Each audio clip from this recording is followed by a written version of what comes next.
Welcome to 1001 Bedtime Stories of World War II, based on my book, The Last Flight of the Daisy Mae, a story of heroism and hope at 17,000 feet.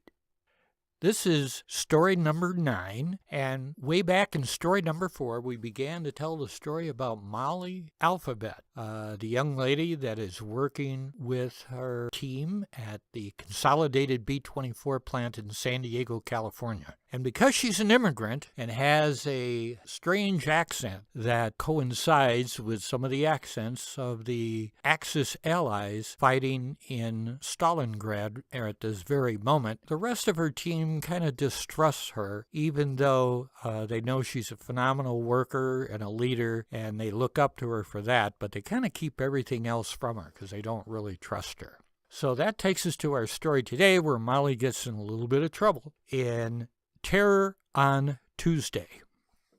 Tuesday, before Thanksgiving in 1942, was a terrible day for Molly at the plant. She had finished her last gun mount assembly and hurriedly put it on a pallet to be picked up and moved to the welding apartment at the far end of the plant. After the material handler picked up the pallet with his hand truck, Molly noticed that the last packet of instructions was laying on the ground where the pallet sat a few minutes earlier. Molly was horrified. How could I be so stupid, she thought. I didn't include the note. I have to write the note for the gunner. He needs to have my note. She took off running, ignoring the strict factory rule forbidding workers to leave their assigned pod without strict permission. As she ran, she had horrible visions of a B-24 high in the sky, ambushed by many fighter planes, and the gunner helpless to fire back. Molly saw the Liberator spiraling and crashing into the sea. She had never run this far or this fast since she was a little girl back in the old country.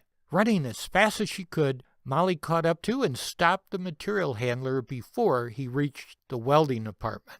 She examined the gun mount on the top of the pile and found that it was missing the instructions and her hand-printed note. She was panting heavily as she pulled out her pen and paper. Making things worse, in her panic, she forgot to print the note, but instead she wrote out the note using her left-handed slant to each character. Molly was terrorized by the incident, and as she walked back from the material handler and the gun mount pallet, tears rolled down her face.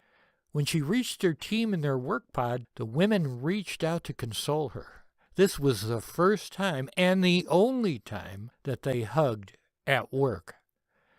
They had to act and worked as men, so hugging would not have been the first response. A masculine response would be sarcasm.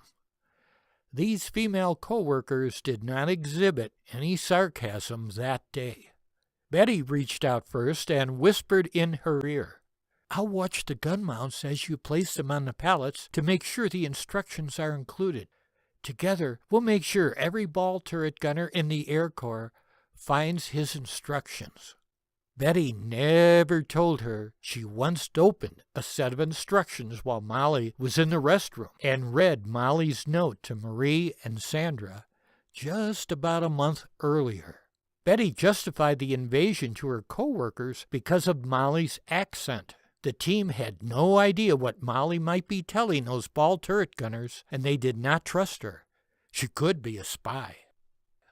Thank you again for listening to another edition of 1001 Bedtime Stories of World War II by Wayne Perkins. This was story number 9. We still got quite a few to go to tell the complete story of World War II. Thank you. And if you like the stories, you can find these and many more in my book, The Last Flight of the Daisy Mae, a story of heroism and hope at 17,000 feet, available on Amazon, in print, in Kindle, and now as an Audible audiobook. Thank you very much.